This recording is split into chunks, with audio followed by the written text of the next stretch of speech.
Hi everyone, my name is Asmita Neve Pawar. Welcome you all to Conversations Mumbai. And I hope you all are doing well and you are staying safe.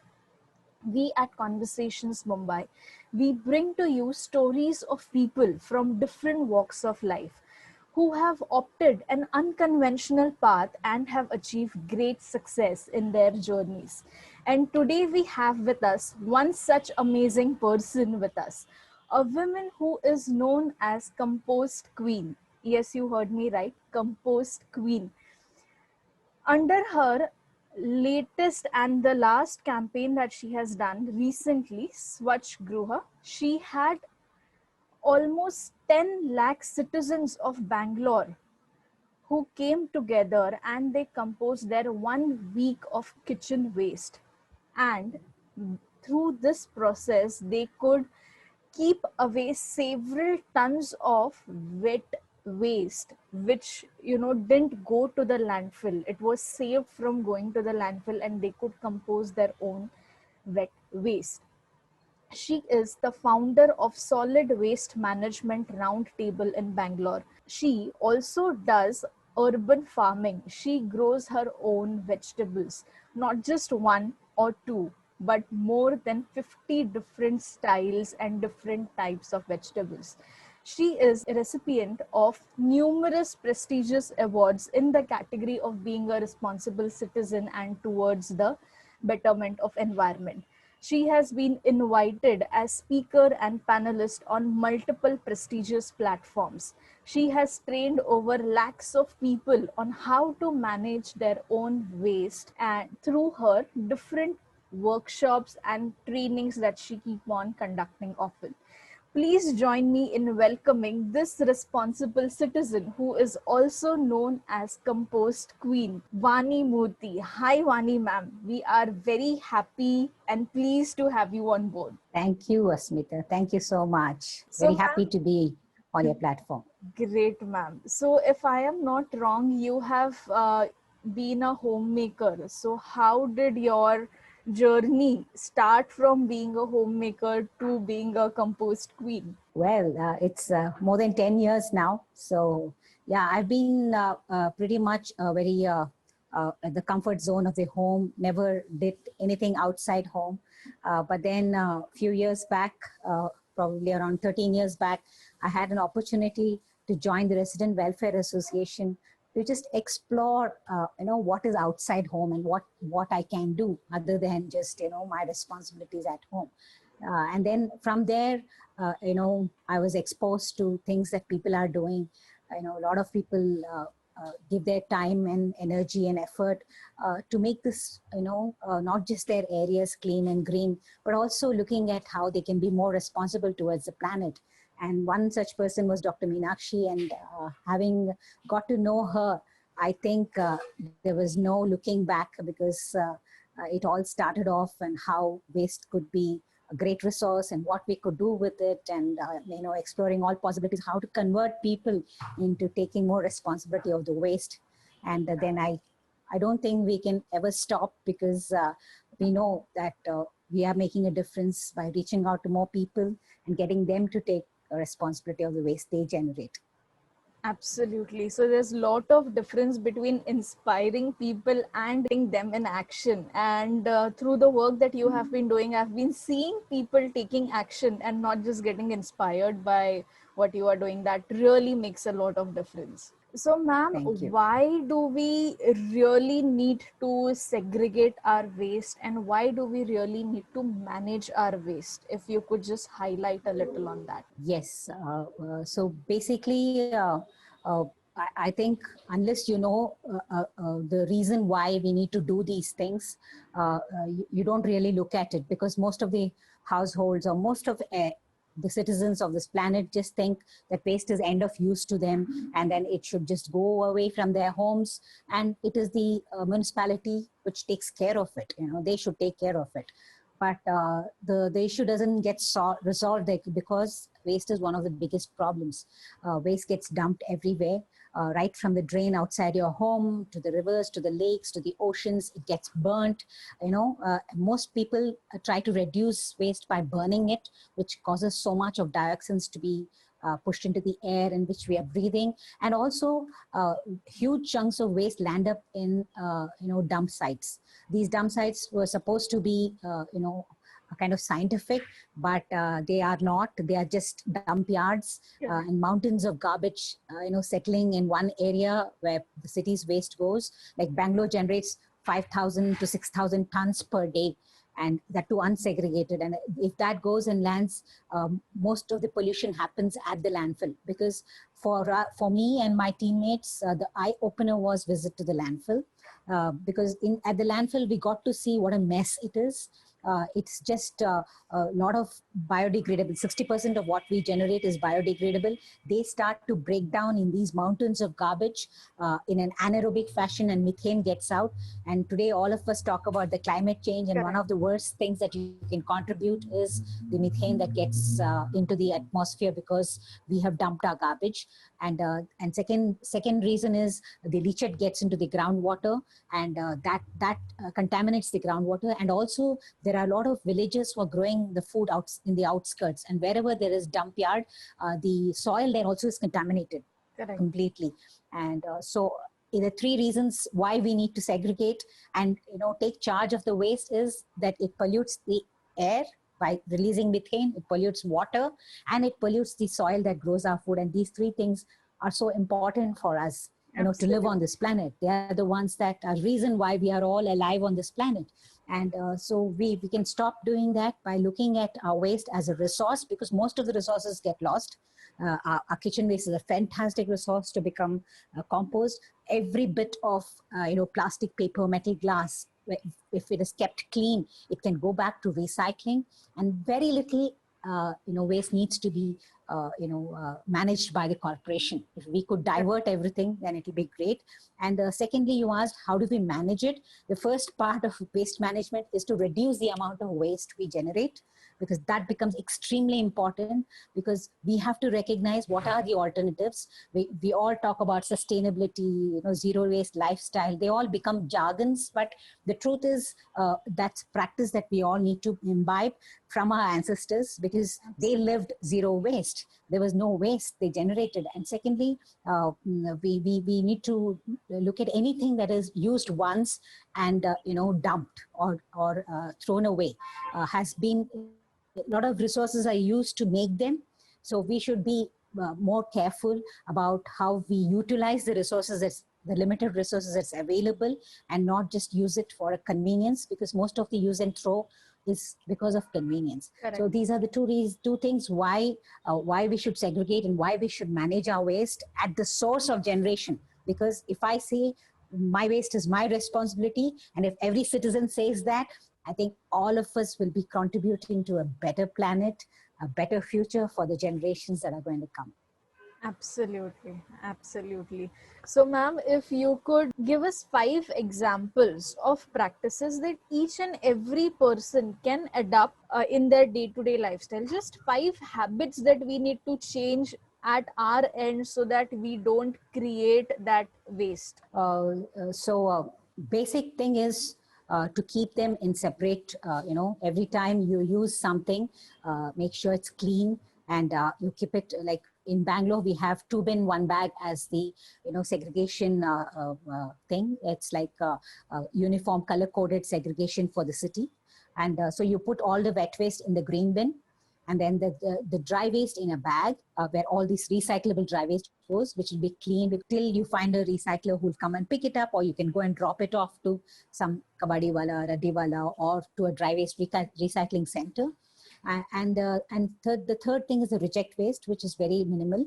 So if we all look at how we can reduce that, first of all, saying no to in any of our weddings, functions, festivals, we completely say no to anything that is used once and thrown.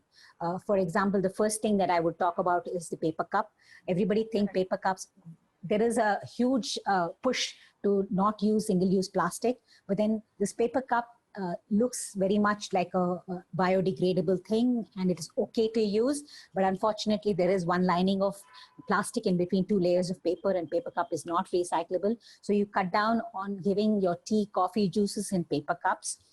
Two is every time you go shopping, make sure you carry your own cloth bag, jute bag, something, or always keep something in your car, in your handbag, so that you don't accept plastic covers, because these plastic covers are the biggest menace. They are the ones which we love using to bag our garbage. Correct. Tie a big knot and throw it. Correct. Yeah, and that's found everywhere. It clogs the drains. Cows eat it along with the food that you have tied in it, and there's so much of plastic in the cow, or it gets burned. So best is to look at not accepting paper bags. The third thing could be carrying your own bottled water. Because the disposable bottled water, the packaged bottled water, is again single time you're using, and you're going to throw it. So much of energy is being used to make that bottle. You pump out oil, petroleum to make, you mold that bottle, it's taken to a watering plant, and then you fill it, then it's transported. How much of carbon miles and energy is used? And then you use it once and you throw it. Doesn't make any sense. So best is to carry your own bottle. The safest water is what you can carry, and you can always refill it in either in airports, in train stations, in restaurants, anywhere you can refill it. So that's another great way to say no to disposables. And even in your functions, make sure that you offer not bottled water, because today everybody wants to give that little bottle of water in conferences and meetings. Anywhere you go, it's that bottling that's generating so much of waste.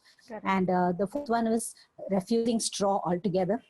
A plastic straw. If you want to drink your coconut water, try to drink it, without a straw. Any juice, anything, cocktail, anything, just refuse plastic straw. Carry your own steel straw, or drink without a straw. That could be the fourth one. And the fifth one could be, you can move to sustainable, options for menstruation and for baby diapers. That could be a great way to, shift. And of course, composting could be the biggest part of something that you can adopt every day. When you compost 60% of the waste that you generate, 60% is not leaving your home. That itself is one of the most amazing ways to contribute on a daily basis. You don't have to have a World Environment Day or Earth Day to celebrate this planet, but you can do it every day by just composting your kitchen waste. Stop. Don't throw milk packets, oil packets, pickle bottles and jam bottles without cleaning and drying them completely. Food and milk left over in plastic attracts ants, lizards, cockroaches, rats and mice. Avoid cutting the corners of these milk packets. Wash the takeaway containers from restaurants like how you wash vessels at home.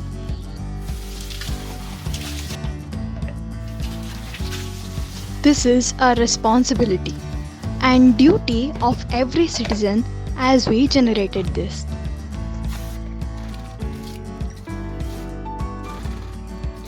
Take an old toothbrush to clean pickle and jam bottles, rinse it in water, remove leftover jam.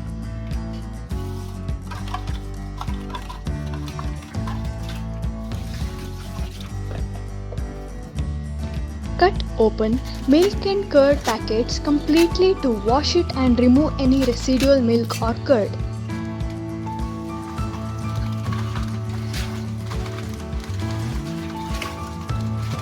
Hang them and dry them like socks or kerchief. Once it is dry, then add them into your dry waste bag. In this way, you can store dry waste for a month. Hand over the dry waste to a dry waste collection center or kabadiwala, or to an external dry waste vendor. This also helps in recycling them.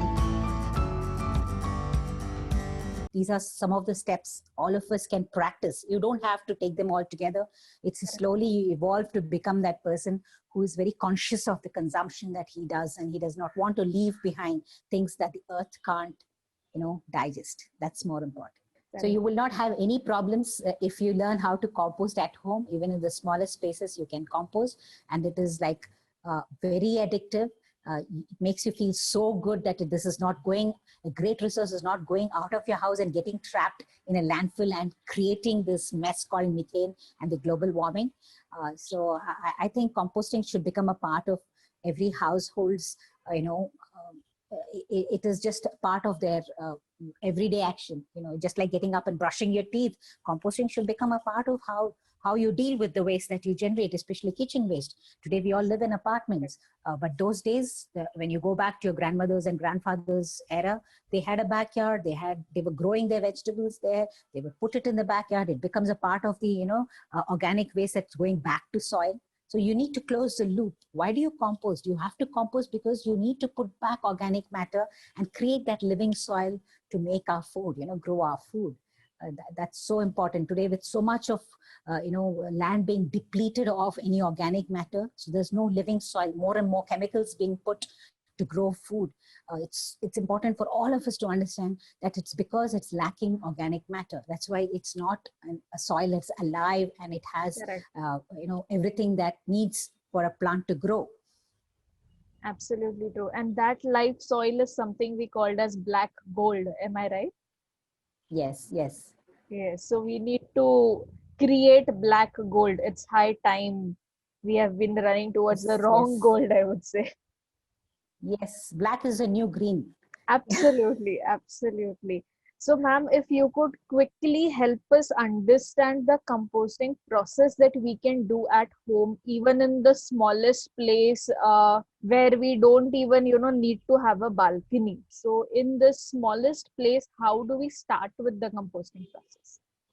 It is not very easy because you have to connect to it. You connect to nature directly when you start composting, because most people have a lot of negative things when they look at composting. They'll say it can smell, there'll be creepy crawlies, it needs space, a lot of our time. So many reasons will come ahead, and it's overwhelming for people to look at what is going to rot. How can it rot in your home? Because you always, the food, stale food is always something that you encounter when you walk on the road and there's a dump, next to your, road. And then that horrible smell that you have to cross the road and go on the other side. So when they associate with that, they think that composting could become something like that. And how can I have it at home? But to me, if I have to explain, I would say we all have to give it a try. Because composting is an experiential learning. You learn only by trying it out. And it is okay to fail. I failed terribly when I first composted. But that failure is what taught me how to compost for the rest of my life. That was the stepping stone for me to understand what is composting, how is it done, and how can it become part of my life forever. It's not something new, different I'm doing. I'll just be doing this for the rest of my life. So the basic principles of composting is what we're looking at. When you look at turning this, organic matter, what comes out of the kitchen, into that beautiful, sweet smelling black gold, there has to be some excitement.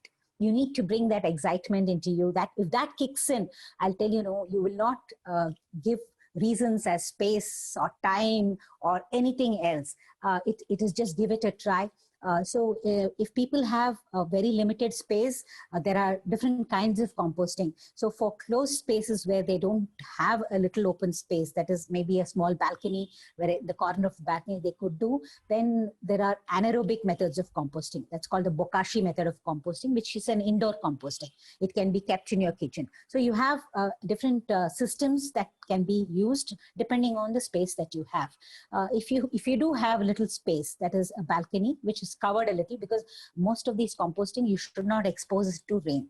You don't want rainwater to get into your composting bin. That's number one. The second thing is you need a container, right? So today, so many people have come up with such lovely solutions, so many vendors. So it's online. You can check out on composting, container solutions, fantastic range you have.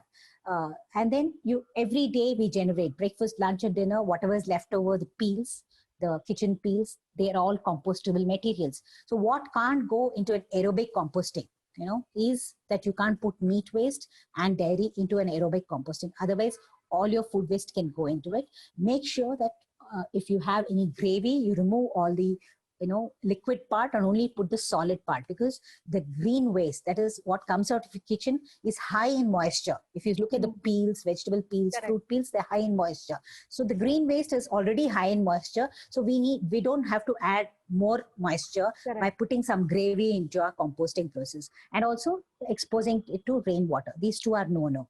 And then this is the first part, is the green waste. The second is the brown waste.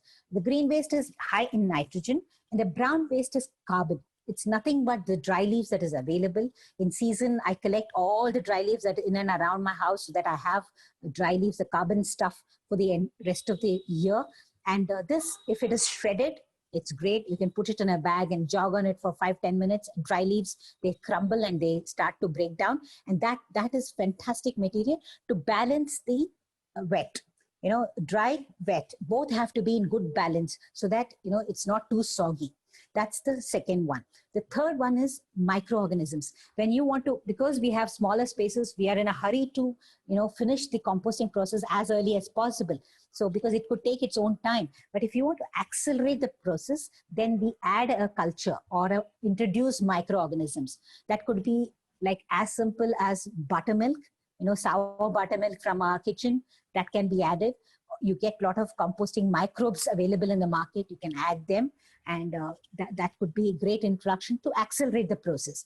The fourth thing is oxygen. Oxygen is extremely important, because when it starts to compost, composting is nothing but breaking down of organic matter. They start to break down, and that during the breakdown time, if there's too much moisture, they will clump together. They compact. When they compact, air won't pass, and that's why the smell comes. When people get that smell, that is because you don't have oxygen. It's like us, it needs to breathe. The microbes in your compost bin has to breathe, and if it doesn't breathe, it starts to smell, because the aerobic microbes will die and anaerobic microbes come into play. So we need to turn the pile and introduce oxygen. That's the fourth thing.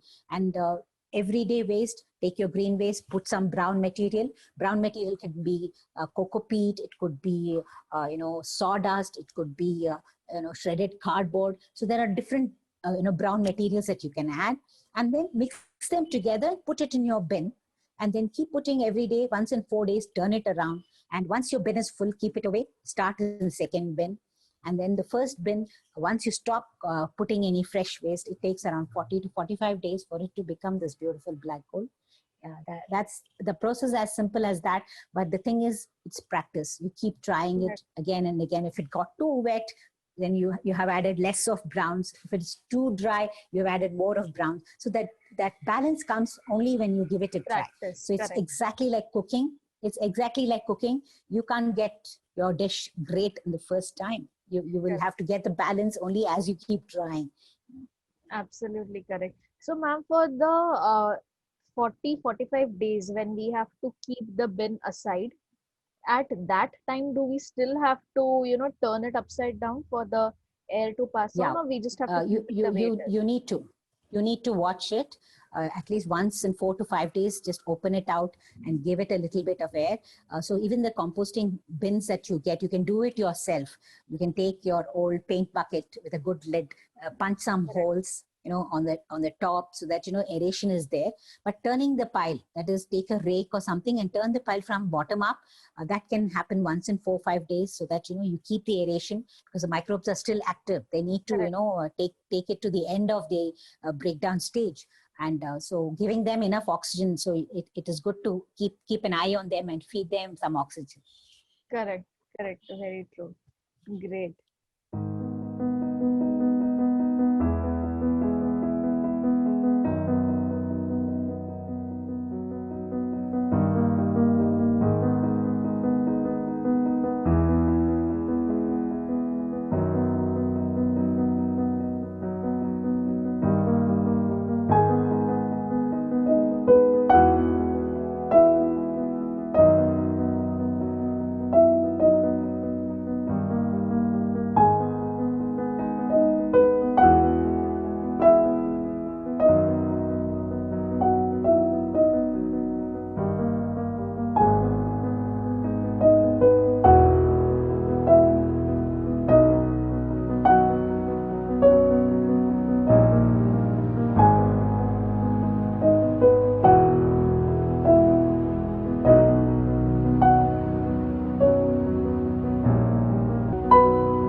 also do lot of urban farming. You grow lot of vegetables, fruits at your own house. So how do you do that? Well, I live in an apartment, and luckily I have a terrace, private terrace, and of course I have balconies. Right now I'm sitting at the balcony.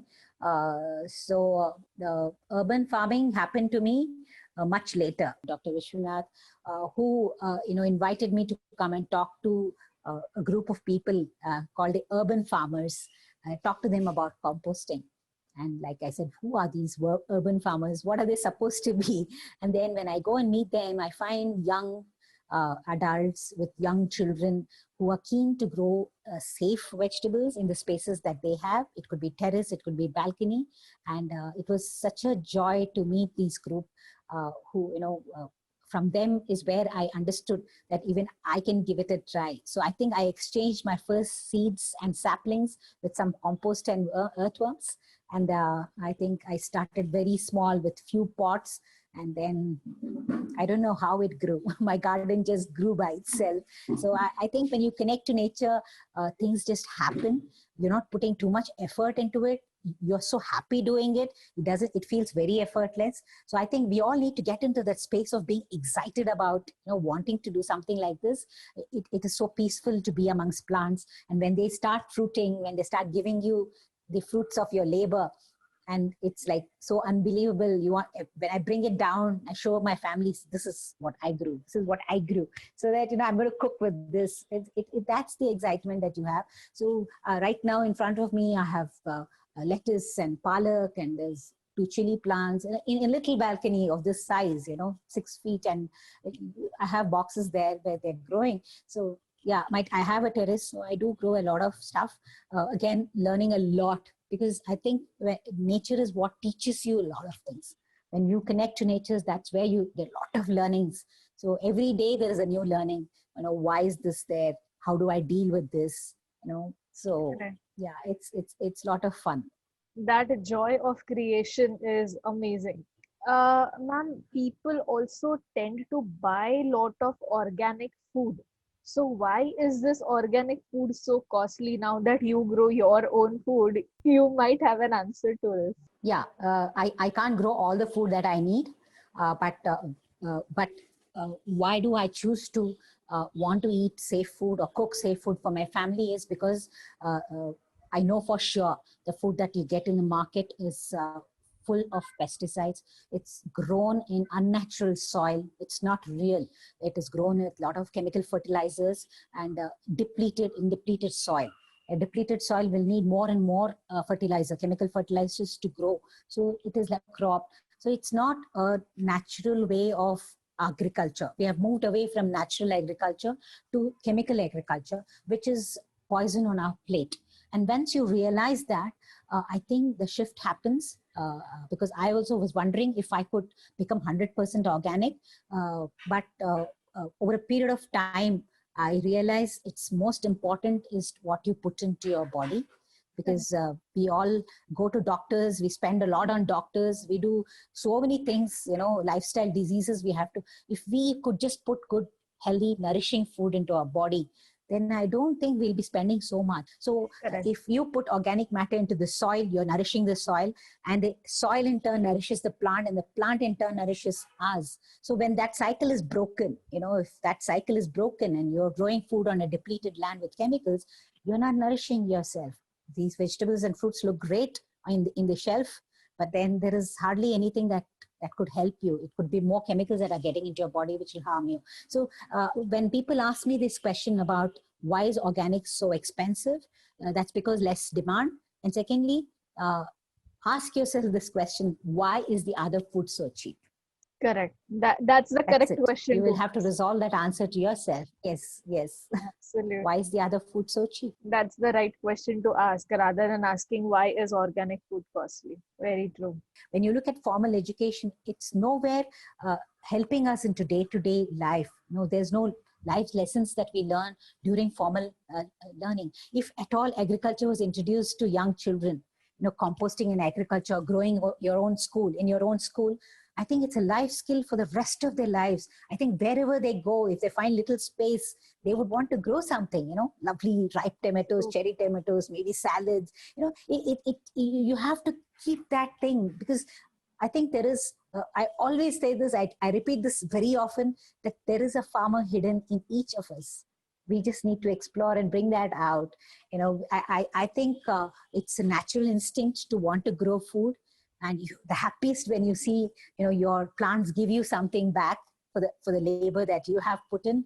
That connect is gone completely. Children don't even know where their food comes from. If you ask a little kid, he's so busy playing with all his games, he'll say it's in the supermarket or in the refrigerator. Where does the apple come from? So they don't even know how it's grown. So I think these are life skills. And I'm so glad at the later part of my age that I am in this field. Otherwise, I'll wonder if this was not a part of my life, I'll be watching these soaps on TV and, all these dramas and Saas Bahus and all that. And I think I would have wasted my life. I feel so enriched today because I got into this space. Absolutely. Very true. Very true. Ma'am, you have more than 53,000 Instagram followers. How did that happen? How did you adapt I have no to clue. the social I have no media clue. Before the lifestyle? lockdown, it's like before the lockdown, I was less than 5,000. And for a long time, I have been on social media for 10 years now. I used to do a lot of Facebook posting, like it was all sharing. Whatever I do, pictures, my pictures, I would share. I've never shared links or, taken out some pictures from the net. I've always shared my pictures, shared my experiences. But then when I started also Insta, I was not I didn't understand Insta at all, because links don't work, and I didn't know how to, check out something. But then during this lockdown time, I have done more workshops than ever in my life.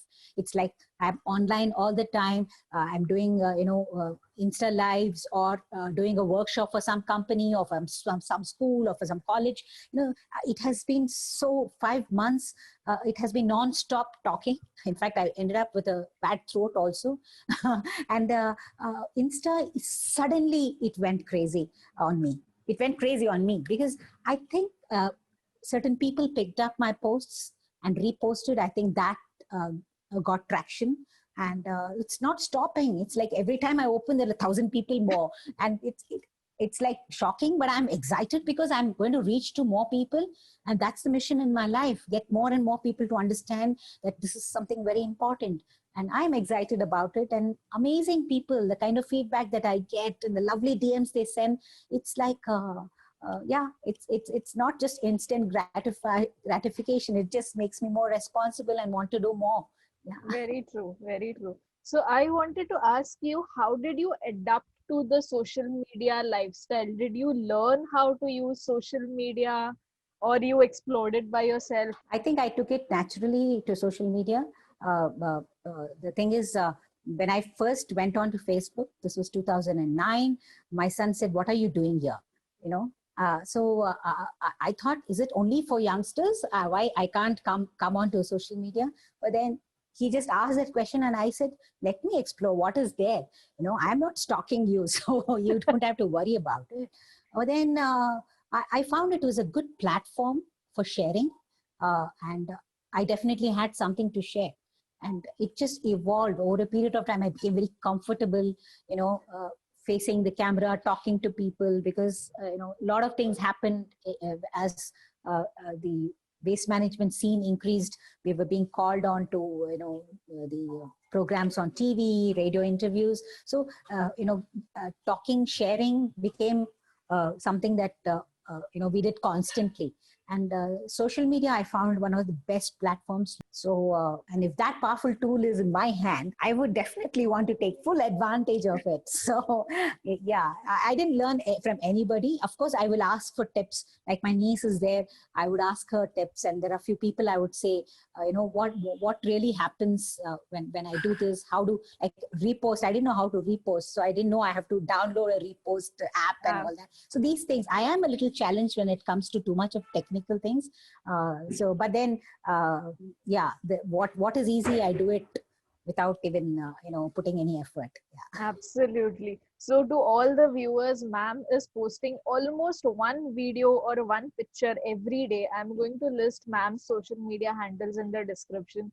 Do follow her, do see her amazing works because that is what has inspired me a lot. And, ma'am, your username is so interesting. How did you come up with your username, Worm Rani? What does it exactly mean, and what is the story behind? I don't know. I've been called compost queen for a very long time, but then right from the beginning, I also do vermicomposting. So I have been like wherever I go for workshops, even school children or wherever it is, I take these worms with me, and I always get people to see them, touch them, explore what these worms are and how amazing they are. The farmers' best friends, and they are the ones which make the soil so So, life. amazingly full of nutrients. So talking about it constantly, I don't know who gave me the word, but I ended up being Worm Rani on Instagram. Yeah. How has the sustainable lifestyle changed you as a person? How has your life philosophy changed? How have you as a person become better? What changes happen here and here? Well, definitely, I feel so much liberated, being in this space, getting to learn a lot every day, very close to nature. So I think my entire view of life has also changed. So there are so many things that keep me happier. Very few moments that make me go down, but then I can easily come out of something that has pulled me down. So, and I don't. One more thing that has I look at everything very positive. There is nothing that I take it in the wrong sense, because so many times you get a feedback that somebody is having some issue with what you said or something like that. I really will not be bothered about getting it into my system. So I think I stay light. I feel healthier mentally and physically. And the best thing is I'm surrounded by a lot of people who are also, or happier people. Yeah, I think garden, composting, trying to walk light on this planet, less of a burden on this planet, makes you a person who's constantly evolving and you're not stuck somewhere. So that way, I feel very blessed. A lot of gratitude that I feel. That I'm so thankful. Like I told you, if I was not in this space, I would be watching these soaps, these dramas on TV, because I'm a homemaker. I don't have any work outside home. So thankfully, this happened to me and changed me completely. And I feel empowered because I know I'm making a difference. I can acknowledge that, which I would never acknowledge before, that I'm something. I have something in me that I can give somebody. So that is a huge difference, because that empowers me, that I acknowledge this, that I have something that I'm giving somebody. Absolutely. That empowerment, that identity is very, very important. Very true. Ma'am, you Yeah. have amazing communication skills and leadership skills. So, did you always have those skills, or the passion automatically brought out those skills from you? Absolutely. I had no leadership skills. I didn't have any communication skills, because all my life I suffered from, I was not very sure of myself. So I wouldn't be talking as much, because I thought I didn't, yeah, I self-doubt and all that. But then this is something completely changed the way I mean, I don't know if I have good communication skills, but definitely you can't stop me when I start talking about this. So I always tell people, just keep a timer, because I can go on and on for hours together when I come to this topic. So yeah, I would definitely want each of you all to start thinking of the planet, thinking of what the way we consume stuff and the way we throw stuff, because there's this one planet, there's no planet B, and this planet has to go on and be livable for a life, like people, like the human, because uh, nature takes care of itself. We are the only species that generate things that the nature can't digest. And in nature, everything is in balance. We upset the balance. So if we come to understand all this, each of us have the power to make a difference by contributing to a better planet. So I think taking responsibility of the way you consume and generate waste should become a part of all of our thinking process. And I think we'll all evolve to be great citizens this earth will be so proud of. I think it can happen with everyone. It's just that you need to shift that thinking a little bit and start looking at these are resources. We're putting so much stress on resources, and this is a resource that I shouldn't be throwing. What can I do with it? Can I recycle it? Can I compost it? So I think that if that thinking shifts, we will definitely make a huge difference to this planet. Absolutely true, ma'am. And it's high time we shift our thinking, keep away our laziness, and just take that one additional step so that we can save so many things from going into the landfill and save so much of resources. That's very, very important. So thank you so much, ma'am. It was a pleasure talking to you. And Conversations Mumbai has always pledged and vouched for better environment and a safe environment. In the past also, we have had environmentalists who have spoken about how do you manage waste and how do you stop this waste from reaching to rivers and seas, and how do you keep our beaches clean. So I will be mentioning those links also in the description below. Do have a look at those videos too. Thank you so much, ma'am. We wish you a very successful journey ahead, and we pledge we will not only get inspired, but we will also take actions like you. Thank you so much for your time, ma'am. Thank you. Thank you, Asmita, and thank you, Conversations Mumbai. To all the viewers, for more such inspiring and unique stories, keep following Conversations Mumbai. Do subscribe to the channel, click on the bell symbol below so that you get the notification whenever we upload a new video. And if you know somebody who is doing such amazing and interesting work and you want us to feature them on our channel, do write us on convmumbai@gmail.com. Thank you so much.